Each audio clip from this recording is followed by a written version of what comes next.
Welcome to Fashion Really? The podcast for people who love fashion but hate what it does to life on our planet, and who like a bit of gossip about what's been going on in fashion and culture lately. as well as how it's impacting people, our fellow animals, and the planet. I'm Emma. This is Joshua. Joshua, how are you? I'm well. I had a really busy week, Emma. I was on the campus of Yale University speaking at the Yale School of the Environment about Fancy. global fashion policy. And Love. earlier before that, I was at the CFDA, eBay, Vogue, Circular Fashion Fund Awards because the innovator that I was helping mentor, Refibered, ended up winning the U.S. Circular Fashion Award. Wow, So that I was love really that. exciting. Yeah. That's What have very you been up exciting. to? I feel like I'm having one of those weeks where as soon as I've done something, it's immediately escaped my mind because I'm doing lots of things. But we're doing some interesting work at the moment, including with some investigative journalists. So we'll be able to Oh, talk about that later. this is A a lot of my work's secret? been secret, yes. Not from you, you know this, but from the world for now. But that's great. And I love all of the fancy name drops that you were involved with this week, Yale and Vogue. But tell me, what are you wearing? I am wearing various shades of green today.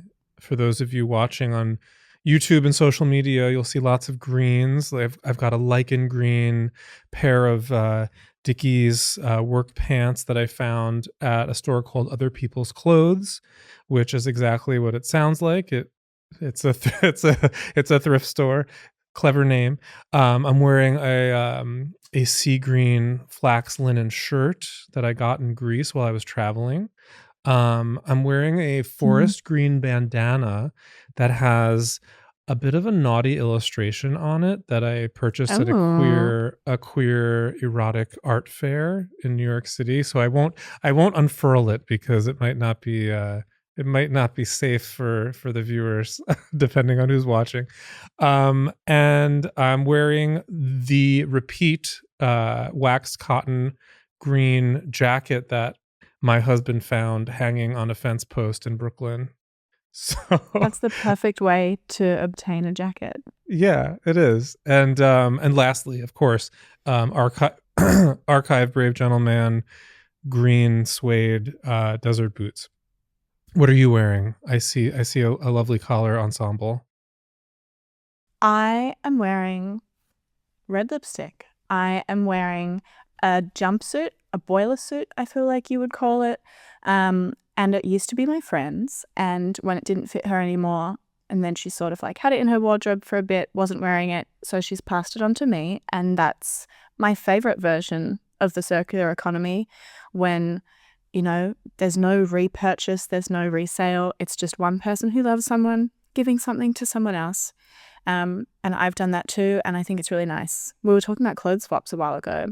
Love it. Yeah. It's even better when it just appears. Today, Yeah. Sarah, shout out to Sarah, who is right in front of me, who helps us with the podcast. Hi, Sarah. She gave me some like running shorts because I'm sorely lacking ones that don't have holes in them. And I didn't ask for them. They just appeared. So I love that. As in they were hers previously. They were not bought. And are you Um, going running in them is the real question. I'm going to do a spin class. I'm not a runner. I'm a spin Oh. girl. And I also have fun earrings, which one of them is pretending to go all the way like through the ear. I'm explaining that terribly. And the other Pretending. one, like, So it's like a there's make-believe the actual earring? part that goes through my ear, and then there's another part that pretends to go through a different part of my ear. And Ah. I don't know ear anatomy well enough to tell you anything further. But it's a bit industrial, I hope. Yes. So that's what I'm doing. Very cool. Very cool. Yeah. There's a lot that's been going on in fashion world, capital F, capital W lately. I know you and I have been sending each other lots of like, did you see this? Did you read this? Look at the news. Oh my God. So what are some things that you have read in the news that you want to talk about? I think the biggest thing I want to talk about is the EU massively watered down what was supposed to be landmark sustainability regulations that would impact a lot of the large fashion brands. I'm going to give a bit of context for people who don't know. Basically, two really important European Commission regulations. One is the Corporate Sustainability Reporting Directive. The other is the Corporate Sustainability Due Diligence Directive. Blah, blah, blah, lots of words. What do they mean? Basically, the reporting one, which was effective from Jan 2023, says that brands have to disclose their environmental and social impacts. So they have to be transparent, basically, on a number of things. If they make more than a certain amount of money annually. So this is for big brands, not just that are European, but that sell significantly into Europe. So a massive amount of brands. The due diligence one is forcing brands to identify and report on environmental and social impact problems that they may not have known about previously. So you can't be transparent about something that you don't know about. This is forcing them to know more of that information. Things around like modern slavery, illegal wages, deforestation, serious pollution, that kind of thing. But sad face is coming. The Corporate Sustainability Reporting Directive, there's now going to be way less information actually required of brands, 70% less, to be clear, which is massive. That's significant. So Yes. that's what we would call like it was essentially gutted. Yes.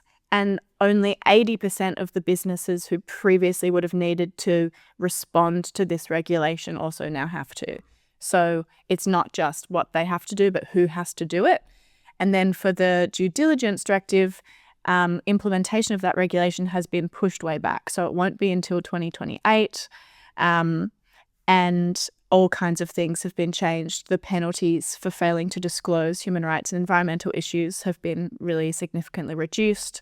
So brands aren't being held accountable the same way we were told they would, particularly because in that part of the legislation, it's now more about direct suppliers, which a huge part of the problem with fashion is the fashion brand is normally not the one that is, employing people on farms or exploiting animals or doing any of those things directly. They pay other people to do that. And so this really gets them off the hook. There is still a chance that it could change, but it is really not looking good. So people who care, and particularly fashion industry businesses that care about this, should write to the European Commission and say, actually, we don't need deregulation. We need more regulation regarding sustainability and human rights, or the fashion industry is not going to make it into this future where those things have to be accounted for, or we're all going to fall apart. Yeah, that's really disappointing.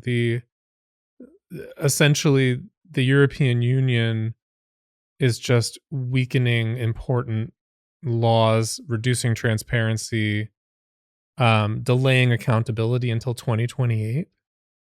And Europe has normally been the champion. These would have been, massive, and still will be stronger than what, America and other parts of the world are doing. But they had a chance to be like genuinely quite visionary leaders, and now they're being a bit nervous and weak.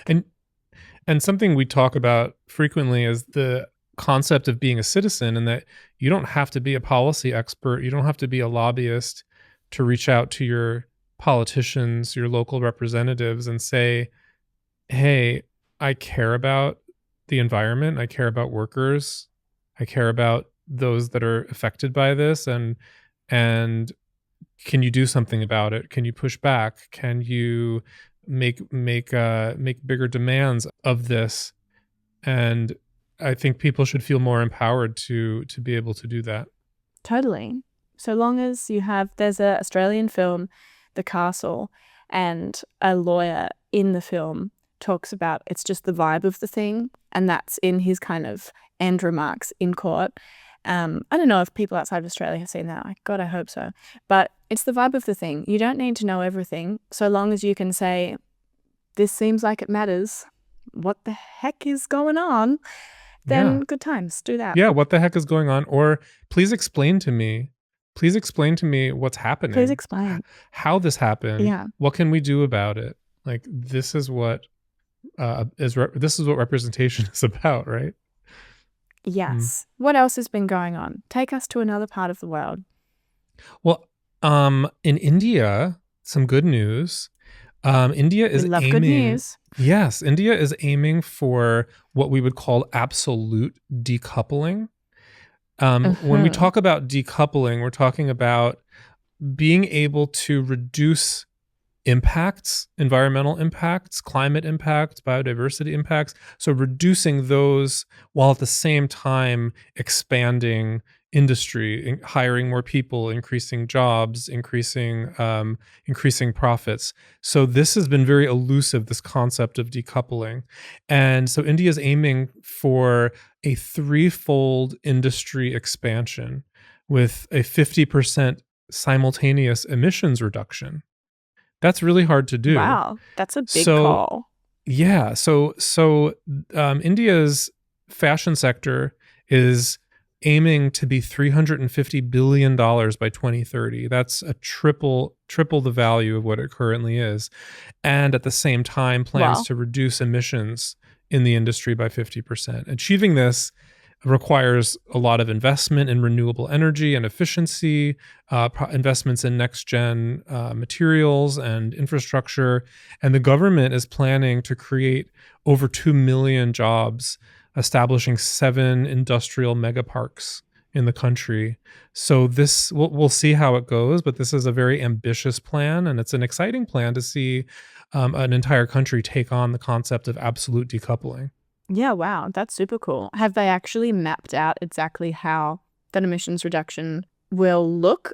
I know sometimes politicians will be like, oh, we'll need this technology, but we don't know when that technology is going to exist. And so we're just going to kind of keeping on until then. Yeah, there's some good articles that we can link to in the show notes that if folks want to read more about that plan and see the details, we can link to that. What else have you seen in the news? Do you have other news stories? I do, but I also want to interrupt myself because I was telling you what I was wearing, and I wanted to tell you about a modification to my skin suit, my most important clothing piece of all, because I can't take it off. Rewind back to the beginning. Oh, look at those guns. This is a leaf, and it's a leaf from a tree that I've had a relationship with and have climbed since I was 9 years old. So that's cute. I feel perhaps a tattoo is a very sustainable fashion choice because you do it once with a small amount of ink and then you literally get to keep it forever. No repairs needed, maybe the occasional touch-up after like many, many years. Wait, so what kind of tree, what kind of leaf is it? What is the name of the tree? It's a red gum. It's a type of eucalyptus tree, so native to Australia. Beautiful. And you had this relationship with this tree from climbing it. I still do. Yes. Yeah. I love a relationship with a tree. I have memories of childhood and feeling like the trees had, a presence and almost like a personality of sorts, and being able to play in them and around them and use them in your fantasy, like make-believe. Trees are really important for kids. So I'm glad that you have that. That's the homework. Yeah. Bring that into adulthood. Make friends with a tree, everyone. Do that after the podcast. Wow, you're a hippie, aren't you? I knew it. I am. I'm a stereotype of who I say I am. But I also want to talk about shirling, as in sheepskin with wool attached, being used as fur in a lot of the catwalks in Paris Fashion Week and all the fashion weeks that have just gone by. That's my next news piece. There have been a million headlines about fur being back on runways. It's driven me a little nutty in the past month because most of it made it seem like animal fur was back, despite the fact that all of those policies that ban animal fur still remain, and it wasn't animal fur. It was faux fur, or it was shirling pretending to look like it. And there's issues with shirling that we can talk about, but it's not fur. And I think journalists are actually doing a real disservice to us all by not making that really clear, because it's portraying the news as something that is not actually quite right. I think I've spoken to like 7 publications about is fur back now.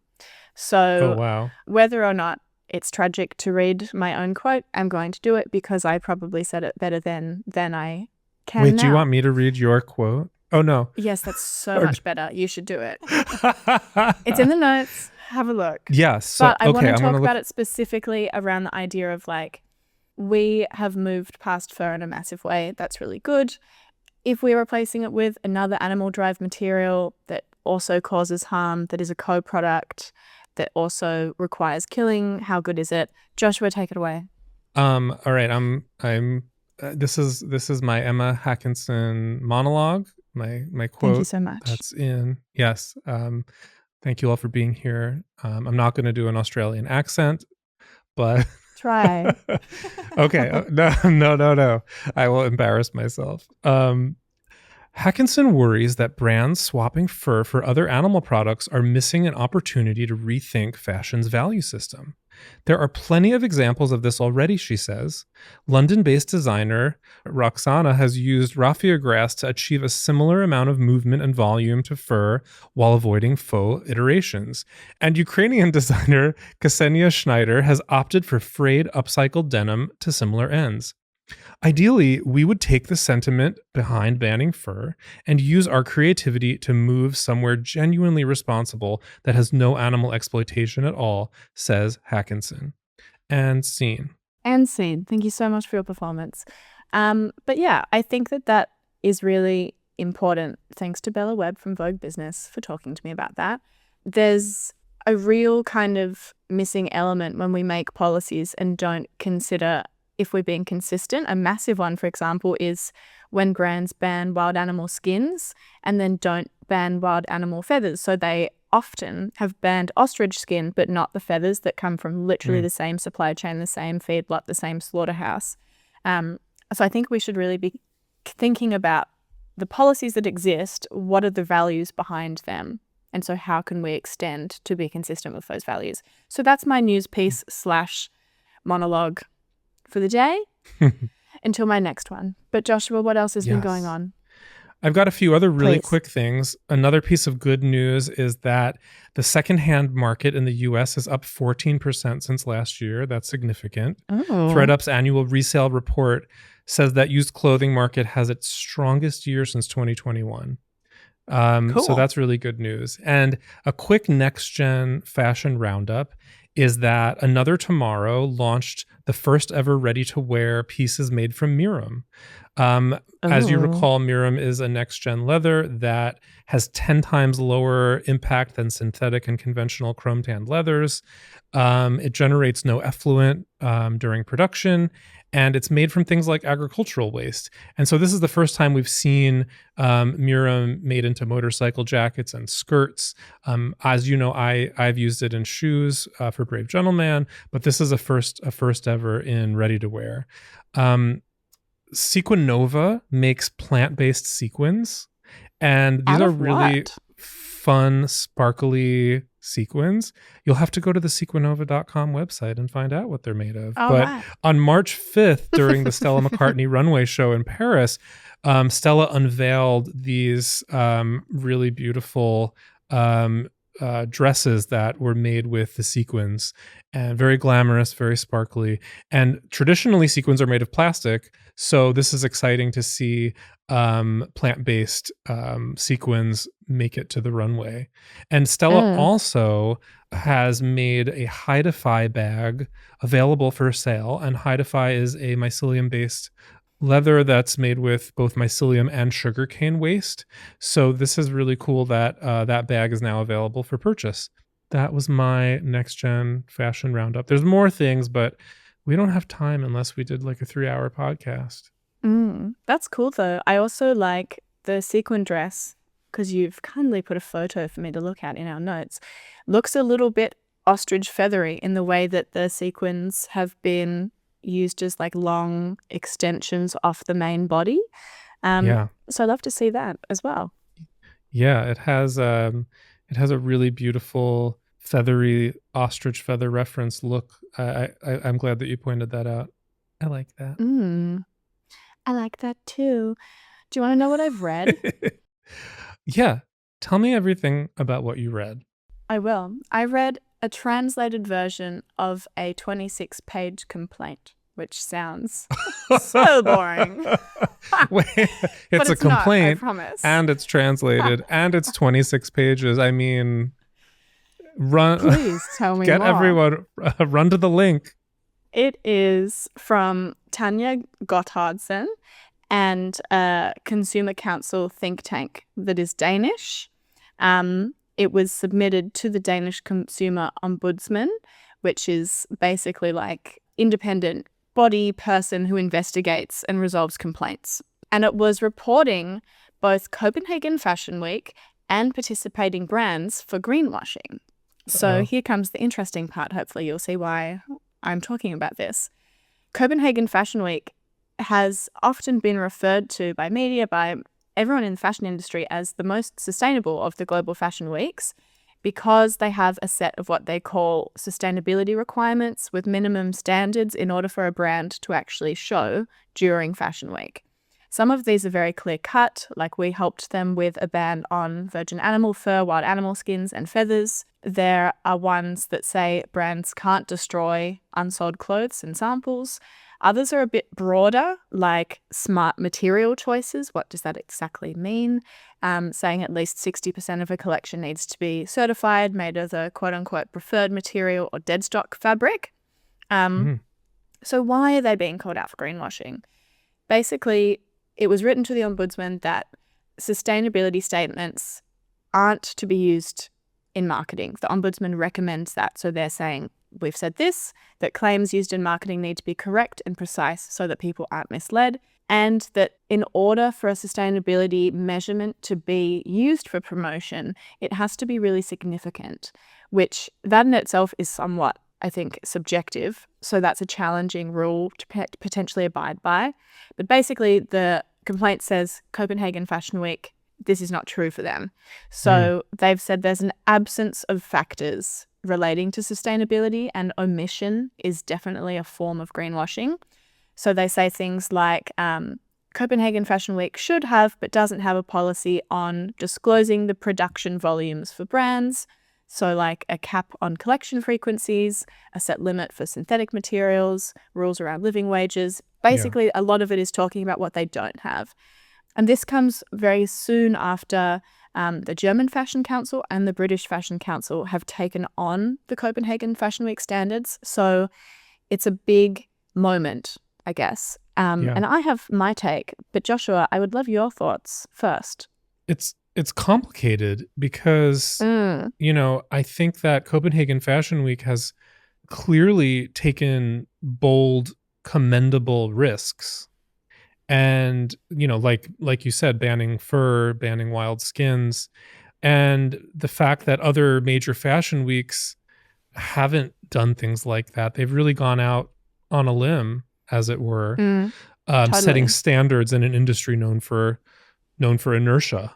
So I think the public greenwashing complaint, while it's rooted in a valid critique, there's a risk to that. And that risk is triggering green hushing, which at a moment when we need transparency and ambition more than ever, this kind of ruling, it does have real financial costs associated with the ruling. If they have to pay money for the offense, this could prompt other fashion weeks to just say like, hey, I want to steer clear of this altogether and not even involve myself in making any green claims. At the same time, there's no similar financial obligations or punishments for operating in a business as usual way. So I feel like it's truly terrible things. Yeah. Yeah. It's a bit of a double standard. In conclusion, I think this is an opportunity. It's an opportunity to refine, to clarify, to strengthen sustainability requirements based on science, not based on marketing. And I hope that the governments and the investigators that are doing these sorts of things realize that simply slapping someone with a fine or shaking a finger is not quite as effective as, hey, here's some room for improvements, and let us work with you to achieve those improvements. That's sort of what I would Mm. hope would happen. What about you? And I think that's challenging too, right? Because I do think fines are really important when it's like Shein or LVMH doing something massive Yeah. and problematic when there's not been effort to change. Whereas Copenhagen Fashion Week objectively has led Yeah. for the global fashion weeks, and that should be celebrated. But the same thing, I've spoken to them further about, I think that there should be a reduction on the use of animal derived leather if they want to be able to have the climate impact that they're looking for, that kind of Yeah. thing.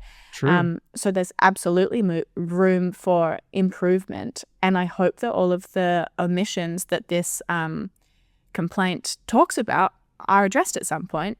But yeah, I think it's just exactly as you say, difficult when it's the ones leading. And hopefully it can be resolved in a way that is not penalizing them for leading, but not being perfect. I think this is a cultural phenomenon that happens where the entities and the individuals that stick their necks out to try to make change while imperfectly doing it are the ones who unfortunately put themselves in the spotlight to be the most criticized for not being perfect, for not achieving the highest standards. And this is this ties into the theme of green hushing in general, where we see across industries either companies and individuals who are less and less willing to talk about sustainability efforts, and it's easier to simply go along with business as usual or to do it quietly to try to achieve those sustainability goals behind the scenes, which also has a detrimental effect of not encouraging others to do the same. So, yeah, I think is also this shouldn't be a reason for people listening, if they're a part of the fashion industry, to be like, ooh, I'm going to be quiet about things then. It should be that actually the more working publicly and working collaboratively towards improving the fashion industry, it actually puts less risk on any one particular body or business because they will be seen as sticking their neck out less because everyone is genuinely saying, hey, we're here to make changes. So yeah, let's pop to it. Let's keep going. Complicated. What did I read? I also read an equally riveting We're so fun. An equally entertaining, dramatic, sexy, riveting piece of literature known as PricewaterhouseCoopers' second annual State of Decarbonization report. Perfect. Tell me about it. So again, good news. Let's say yay for more good news. Today's a good news day. So PricewaterhouseCoopers looked at and analyzed 7,000 CDP disclosures from 2024. And CDP is basically, it's Carbon Disclosure Project. This is the global nonprofit that runs the world's largest environmental disclosure system. So what they found in analyzing these 7,000 disclosures is that there is sustained and growing climate commitments. 84% of companies are maintaining their climate goals. 37% are enhancing their ambitions beyond what their commitments currently are. And notably, all 47 companies that underwent CEO changes upheld their commitments, which shows that if you're going to go through leadership changes at this time, it doesn't mean that they're going to abandon their climate commitments. So this is genuinely like making me feel a little bit at peace. There's so much bad news in relation to climate and so many things. So please. So continue. this is, thank you so much. This is some good news. It doesn't mean, look, let's not be in denial about what's happening in the world, but we need our wins. Okay. So retail specifically, which encompasses the fashion industry specifically, is stepping up. We are seeing companies in fashion and consumer goods that are cutting their direct emissions faster than expected and are investing more in climate action through 2030 than they had previously said they would. The biggest problem, unfortunately, here's the little dark cloud over this, is that supply chain emissions. These are still lagging. So this is what we call scope 3 emissions, right? These are not the direct emissions So this is the scope 3 This emissions, is back which to the suppliers we were talking about just before, that yeah. it's not the brand itself, it's who Yeah. they pay to do stuff. So the scope 3 emissions that make up 90% of a company's footprint, like the fashion industry, have only half of those companies on track to meet reduction targets. So we need more. Right. We need more work on scope 3. That's something you and I have talked about. We know scope 3 is a big problem, but the opportunity is that the most gains so far are coming from product use, but the real climate impact is going to come from cleaning up how materials are made, where they're sourced, And what materials are made. and what they are. Yes, exactly. That's like the pinnacle. What are you actually using to make, and what are those impacts? So that's what I read. That's interesting. And I think to bring us back down to earth from the nice little cloud we were on very briefly, this is, I think, also a good opportunity for people who love a particular fashion brand and they don't see that they have climate goals or targets, particularly if they're not talking about what materials they're using in their supply chain. This is a reason to go harder on them and say, what are you doing? Why do you not have this? Why is it not public? Because we've seen that actually there are a growing number of businesses that are doing the right thing. So what's up with you guys? Yeah. What is up with you guys? Keep them Emma and I accountable. want to know. We're going to show up We at the office. desperately want to know. Where our arms are going to be With a little crossed. sign. Our foot is going to be tapping. We have a shared And foot. then we'll I just do a said little tap our dance. foot. Yeah, our foot. We'll tie our legs together, do a tap dance, and frown. Effective activism. This is the best use of our skills. Great. Well, thanks so much for your report. The next segment is a little summary and our 2 cents on something. And this time we're talking about wages. That seems fitting, particularly given the European Commission regulation that I was talking about no longer cares so much about wages as it did previously. Yeah. And this time we're doing something fun, which is You had a great conversation with someone, right? I did. So I spoke to and asked questions of Delphine Williot, the policy and campaigns manager for our friends at Fashion Revolution.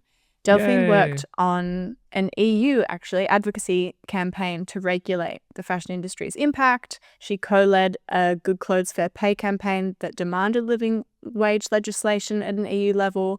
And that campaign collected like 240,000 signatures, including support from trade unions across Asia and Africa. So she does great work and is clearly the right person to talk to about wages. Yeah. So also good news for us, we bring into the mix British accent alongside our American and Australian accent. So the podcast just gets better and better. But more seriously, the first thing that I asked her was, there are a lot of common misconceptions, I think, about paying fashion workers, including this idea that so long as my clothes are made in Europe or they're made in America or the UK or Australia, basically any wealthy Western nation, they'll be made ethically. Delphine has thoughts on this. You can literally sew a button on a shirt and say it was made in a specific country where the button was sewn. So ultimately, absolutely, that is not true. And even to be fair, in some cases, it's fair enough it might be made in Italy, but it might be made in Italy with horrendous working conditions, with migrant workers who do not have their passport anymore because, that's a common practice. And I suggest to your listeners that they look into some cases where workers have actually experienced like losing limbs, for instance, in some factories because they were not, they were forced to work in conditions that were not appropriate. So again, I don't think that's accurate. What are your thoughts on that, Joshua? I've been subject to this. I remember picking up a shirt or a jacket, pair of pants, and looking at the label, and it says made in the USA or made in Portugal or made in Italy, and I've always found that made in X country to be kind of a convenient mirage, or I should say now I know it to be more of a convenient mirage. That branding loves to lean on these geographic markers, loves to lean on the assumptions made about saying made in America. That label doesn't actually tell you if a living wage was paid or if migrant workers were exploited. And this is, it tells you maybe where that final stitch was made in the garment, um, but not what happened further up the supply chain. And honestly, it's an oversimplification for a very complex supply chain. So Yeah. in a way, it kind of lets brands off the hook. And it's sort of like in the food industry when something is just labeled as natural. That there's a lot of assumptions made about what natural means, but also essentially it doesn't really mean much. What do you think? I agree. I think you've both covered it well. And I asked Delphine other questions too. I asked her what she thought was the main barrier to brands paying living wages. And I had a little side note to that question, which was outside of the main reason for a lot of brands, which is, let's be honest, greed. I Yeah. think we have to acknowledge that. If we wanted to, we would in a lot more instances. But there is also complexity. So I asked her about that complexity. I think we have to remember that the fashion system has been built in order to make supply chains incredibly complex. And that's also one of the reasons why it's so hard for some brands who look at traceability, transparency, and so on to pay living wages. It has been built on greed. And I don't think we can step away from that. I think ultimately, if you look at any other supply chain for many products, one factory will produce for one brand that one specific product. When you look at fashion supply chains, you have one factory producing for God knows how many brands, and they won't produce for the same brand during the whole year, and the orders will change as well. So again, one brand sourcing from one factory will say then, well, it's really hard for us to influence the wage that a garment worker will earn because ultimately there's 50 other brands also sourcing from the same factory. So even if we do pay what we consider to be a living wage, we're not even sure that the garment worker themselves will earn a living wage. And then there's also sometimes the brands that will say, well, that will make the supplier richer, but we're not even sure that the garment workers themselves are going to earn. So that's the second excuse that we hear. Another one, again, is also, when we look at garment producing countries and the minimum wage legislation, and I'll use the example of Bangladesh a few years ago, for instance. There was the minimum wage negotiation happening in Bangladesh. And fortunately enough, a lot of trade unions came forward and they put forward one specific figure, which doesn't often happen, 32,000 taka, which was the demand of trade unions. It's still below a living wage, but it's still significantly better than what they were earning. In this case, brands sourcing from a garment producing country have a responsibility to come forward. Did many brands come forward? No, I think we can count the number of brands that came forward probably on one hand. I'm talking about Western brands. And I think that's where we need more pressure from brands who are sourcing in garment producing countries to understand their responsibility that, especially in a country that heavily relies on textile, what's the purpose of them increasing the minimum wage if that means that a brand will then look at another country that hasn't raised their minimum wage legislation? I think that's where brands really have a responsibility as well, not just in their sourcing practices, but also in their advocacy practices. What do you reckon, Joshua? I really felt like the part where she says, even if we pay a living wage, we're not sure it's reaching the worker. That's such a powerful and revealing truth that brands are either hiding behind uncertainty or using complexity as an excuse for inaction. I also think it's a really interesting kind of acknowledgement of the way that these brands are thinking. Like there's an assumption that if you pay a factory, that money will potentially just go to the people up top and not to the worker. I wonder if that is perhaps revealing of how the fashion businesses themselves operate, that they think that way, because most of the profits of these big luxury brands in particular, and big fast fashion brands and all of them, they sit at the top and people down below do not benefit nearly as much. So I do think it's an interesting, potentially kind of mirroring effect that has happened. We also wanted Delphine to share some fast facts on fashion, wages, and fairness, and she said this. First fact is remembering that actually the people who drive consumption for those ultra fast fashion are not people who are struggling financially. They're people who actually have a pretty decent income, and there's research supporting that. So I definitely suggest for your listeners to look this up.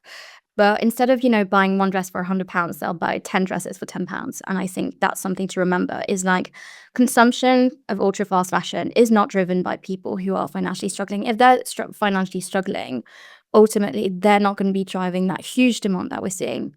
And second thing is remembering that who has to pay the cost of, that £1 bikini? Why do we consider this fair when, it's absolutely not fair that you're able to purchase a product that ultimately relies on the oppression of someone else around the world?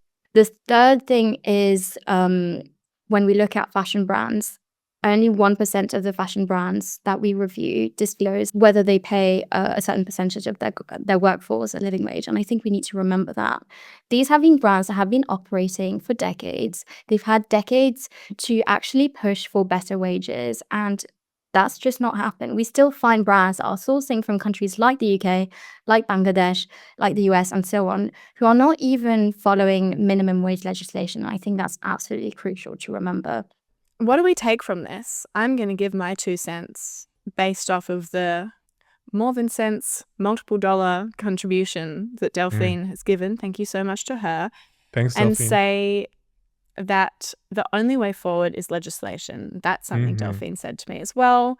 Yeah. As with so many other things, we know that brands need to act, and too often they're not. And that is why the European legislation is such a shame, and why, again, we should really be pushing to do that. Check out Fashion Revolution and their work on this. I think also a big thing when we're thinking about wages is just to go back to the personal, this reminder that clothing really is an extension of ourselves and who we want to be and who we want to show ourselves to be. Some people don't care about fashion, but they express that about themselves as well, which is also a choice. And I think that if we wear clothing without care for the fact that the person or people who made it were unable to live a decent life, which is what Delphine was saying, that says something big about us, I think. And it says something even bigger when we're making money off of the sale of that product. So I have 2 little shout outs. Again, Fashion Revolution, but specifically their Fashion Transparency Index that looks at the 250 largest fashion brands and shows what tiny portion of them disclose paying living wages to even some of their workers. And also a shout out to Good On You, which is a marketing kind of directory of brands that has ratings. It's not a perfect system, but you can see on it whether or not a brand is saying that they pay living wages. And if that's true, they also have some factors around animals and planet. So don't use it as like the Bible, but use it to further inform yourself. Yeah. What do you reckon? Very quickly, I'll just say that, if the fashion supply chain is so broken that you can't even guarantee fair pay, like this seems to me like a starting point, a low bar, like pay workers a living wage. Maybe the whole supply chain needs to be rethought. Maybe your business model needs to be rethought. If you haven't planned for being able to pay fairly, then this shouldn't be considered a quote unquote good business model. As Delphine said, brands have had decades to do this voluntarily, and the data is clear they haven't. So I completely agree with you that legislation is the way forward. Yes. And I think, wherever you're listening to this from, and we know that people listen to it from different parts of the world, hello, you can have legislation literally anywhere in the world that is going to have a benefit on this. You don't just need to be where the big fashion brands live. You don't just need to be where fashion is produced and made. Any country, any city can have policy that helps to ensure that companies that pay people properly are the ones that benefit, while those who don't have to suffer a consequence of that, as they should. Yeah, and this is like here in New York, for example, the Fashion Workers Act Yes. is something that is dealing with that. It was signed into law in 2024, and it becomes effective in June of this year. And it introduces labor protections for models, for example, and creatives working in the industry. But we need protections beyond that for the folks at every stage of the supply chain, those making the clothing, sewing the clothing. Have you seen, you probably have, but there's that, I can't remember the artist, we'll find it, but there was a sort of interactive installation work where someone was sewing and they had black ink on their hands. And so when they were sewing this Yes. garment, it had black ink of fingerprints all over it. And the point was to show like there are very real people behind your clothes, but you can't see them in the end. Yes. And we would all do better to see them. And the number of people that touch a garment. You have what appears to be one singular garment on on the rack or on the website when you buy it, but the number of hands that it's passed through should indicate a different understanding of the value of that garment, and carrying with it the impact that that's had, not just its end use to be consumed, but as a way in which a supply chain operates and can either empower or disempower those that come across it and that participate in its making. Now, we're at our favorite time. Do you know what that time is, Joshua? It's the time associated with the color that I'm wearing and the thing that I did not do to the t-shirt that I'm wearing, which is wash it. Welcome to Greenwash of the month. We've missed you. I'm going to go first, if I may. You may. I may. Mine Greenwash of the month goes to, ding, ding, ding, ding, all my ring sounds, bit of ASMR, the Natural Fiber Alliance. Natural Fiber Alliance. It sounds really great, Natural Fiber Alliance, doesn't it? But it's actually just a lobbying vehicle for the fur, wild animal skin, leather, and wool industries. Well, they don't care that about sounds plants, misleading. they're natural fibers. It does, doesn't it? And so we're getting to the greenwashing bit. The Alliance recently got a shout out. That shout out came from somewhere perhaps unexpected to listeners. It was leaked documents from the lobbying group International Fur Federation that were exposed by Gaia. Love them. Love a bit of a leak. The group is backed by hundreds of thousands of euros in donations by the likes of LVMH and other luxury backers. Again, LVMH owns Louis Vuitton and a bunch of other brands.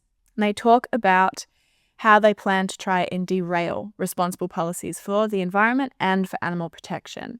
So in these documents, the Natural Fiber Alliance gets a shout out because they're exploring how they can further band together all of the animal drive material producers to change legislation in the EU, including so that animal drive leather and other animal drive materials are subject to totally different labeling requirements than any other material. So that's super cool of them.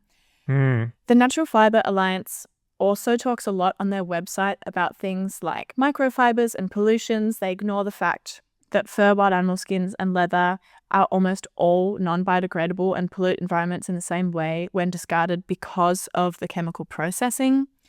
So remember that greenwashing by omission thing we were talking about before. They also have a part of their website. I'm really digging down because this riled me up a little bit. Yeah, with a picture of a very it. sweet alpaca. And it's this alpaca and the word ethical.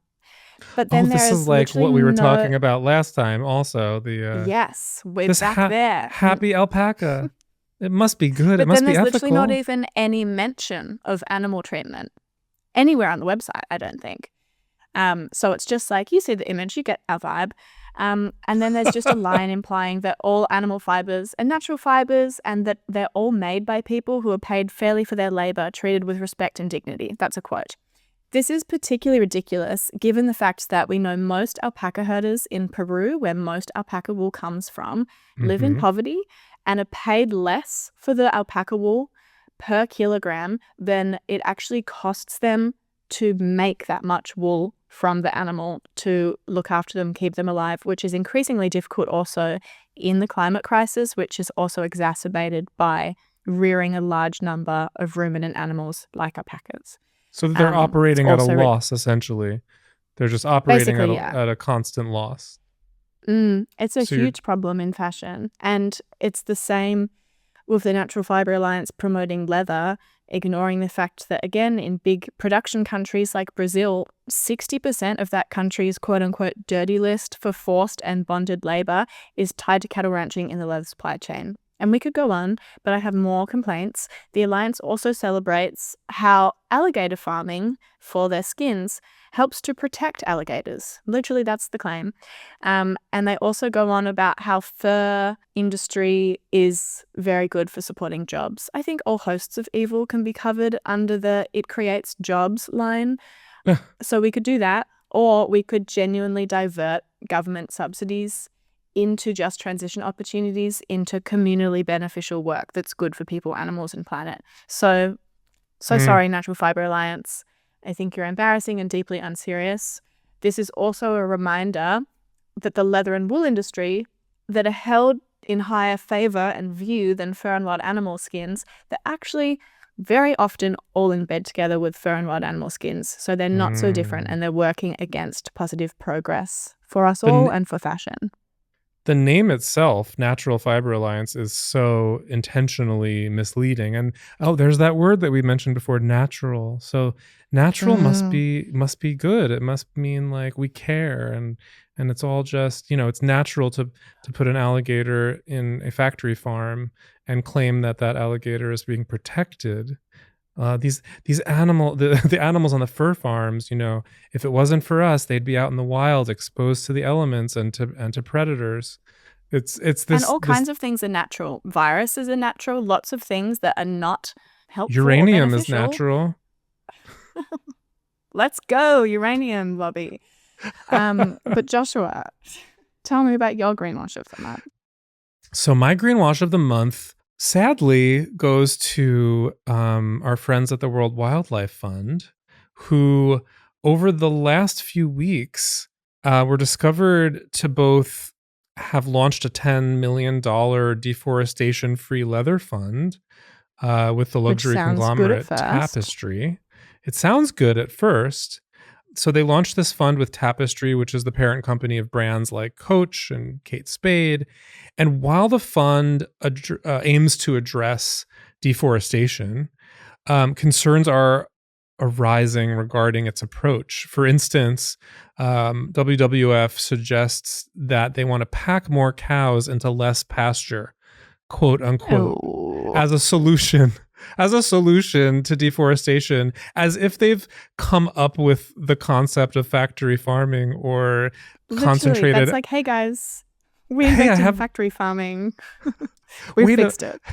Wait, so all these animals, being allowed to like roam in the forest, and then we have to clear the forest. What if we just like pack them all into a smaller area and then put a roof over that, and then that's a factory farm. Okay.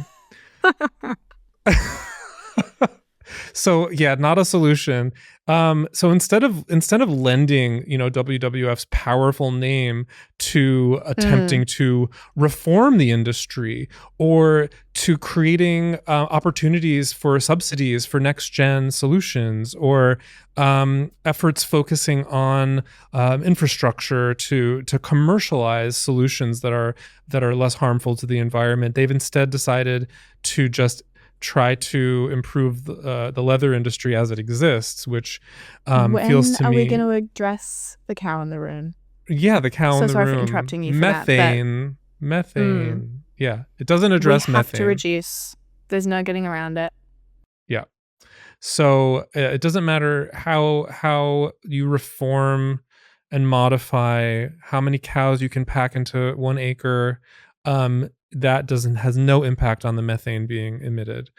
Secondly, WWF simultaneously is being called out after a 2-year investigation by journalist Adam Cruz in The Guardian, which revealed that the World Wildlife Fund was supporting the international commercial trade in polar bear fur. Sick. What? I mean, awesome. Just what we needed. Yeah. So aligning with its policy of, quote, sustainable utilization, which is the idea that limited regulated exploitation of certain endangered species can aid in their overall conservation. This stance has led WWF to oppose proposals for banning the international trade of polar bear skins and arguing that such trade doesn't significantly threaten the species and it supports indigenous livelihoods. So WWF, which once could be viewed as a champion for wildlife is now unfortunately doing a bit of greenwashing and getting behind some destructive industries instead of focusing on next gen solutions and just transitions. Which also, I read that polar bear article too. Shocking. And there was an Indigenous advocate that spoke and said, like, we don't want the WWF to do that. We don't want to commercialize. There's a difference between subsistence hunting and what individual communities have done for a long time, and commercializing that trade to be a part of an industry. We can't be doing that. The context of a commercial trade and an Indigenous traditional practice are very different things. And I agree that this is literally the same argument as trophy hunting and people who say yay for trophy hunting. And most of us are on board that shooting Cecil the lion did not help lions. The same is true for polar bears. The same is true for all wildlife exploited in fashion. And unfortunately, I think sometimes the fur trade will use and exploit and appropriate Indigenous voices in order to try to rationalize and justify the trade when there are those voices, as you said, speaking out against the commercialization of their practices, otherwise known as appropriation. That doesn't negate that there's some work that they're doing is good, but this is a huge question mark on how did we get here with that issue? Is there interference by trade? That's an ongoing issue, something we'll be talking about more in the future. Keep your eyes and ears peeled. That's a wrap. Let us know what you think. Joshua's laughing at me. That's my favorite way to end. And if you liked having guests on, tell us what other guests we should have on. What do you want to learn about and from who? Is it perhaps yourself? Are you a fashion industry person with something to say? Thanks everyone for listening. Please subscribe, leave us feedback, share our stories. Talk to you next time. Bye-bye. This podcast was recorded on land politically designated as New York City, which is the unceded homeland of the Lenape or the Lenapehoking. This podcast was recorded on the land of the Wurundjeri Woiwurrung and Bunurong Boonwurrung people of the Kulin Nation in Naarm, also now known as Melbourne in Australia. This land was never ceded, sovereignty was never ceded. And we acknowledge that the fashion industry has a massive exploitative and destructive impact on Indigenous people, as well as their land and the animals that they coexist with. We have a lot to learn from them in how the fashion industry can operate far better and more kindly and respectfully in the future.